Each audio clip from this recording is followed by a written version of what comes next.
Hello, SSS members and pensioners. It's me, Angel. Welcome sa aking YouTube channel. Sasagutin ko tong comment ni Ma'am Imelda. Hi, Ma'am. Sabi niya, Blessed afternoon po, Ma'am. Pwede po bang magtanong? Pwede po bang magbayad ng monthly contribution sa SSS habang naka-partial disability po? Yes po, pwedeng-pwede. At mas better po yan. Mas maganda yan kapag yan po ang gagawin nyo.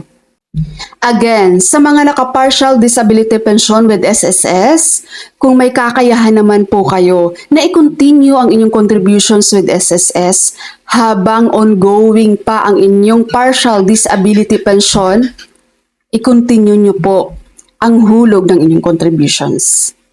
Or kaya naman kahit hindi pa tapos yung period ng iyong disability pension with SSS at pwede na kayong bumalik sa trabaho nyo, wala pong problema yan. Para po hindi po masayang yung mga buwan doon sa certain period na disability pension kayo with SSS, para hindi yun masayang na wala siyang mga contributions, no? Para pagdating po ng inyong retirement application with SSS, sa retirement claim nyo guys, maganda yung records ng inyong contributions. Kumbaga wala kayong mahabang buwan na wala kayong hulog dyan dahil kahit nung nag-partial disability pension naman kayo with SSS ay tinuloy nyo yung contributions nyo with SSS. Kaya pagdating sa computation ng inyong retirement claim, edi maganda yung result, di ba? Kasi mas malaki or possible na mas malaki ang iyong monthly pension with SSS dahil wala ka namang gap na sobrang tagal lang hindi ka naghulog kay SSS.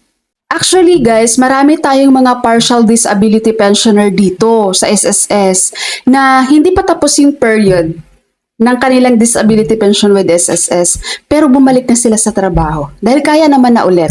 At habang nagtatrabaho sila, syempre kakaltasan na ng employer, may contributions na sa kanilang SSS habang patuloy pa rin silang tumatanggap ng kanilang disability pension with SSS hanggang sa matapos po yung binigay sa kanila ni SSS.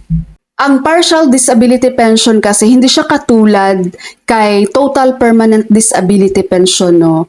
Kay total permanent disability pension kasi hindi mo na kailangang maghulog dyan. Huwag kang maghulog kasi lifetime pension na yan eh. Si total permanent disability. Maliban na lang kung magtrabaho ulit yan si member, so ma-stop talaga yung kanyang lifetime pension. Okay? At sa mga nagtatanong po dito kung pwedeng mag-reapply ng partial disability sa SSS dahil hindi pa rin sila nakakabalik sa trabaho, yes po, pwede po. Sa mga naka-partial disability pension dyan, kapag hindi pa rin kayo nakakapasok sa trabaho, no, mag-reapply lang po kayo sa SSS ng partial disability pension.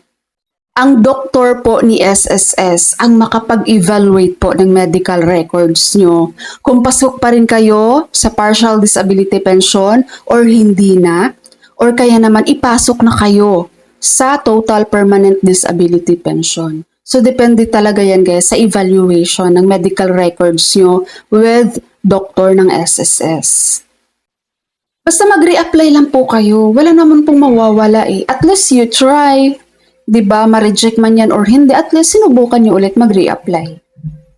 Alright? SSS members and pensioners, that's all for my video for today. Thank you so much for watching everyone. God bless you all.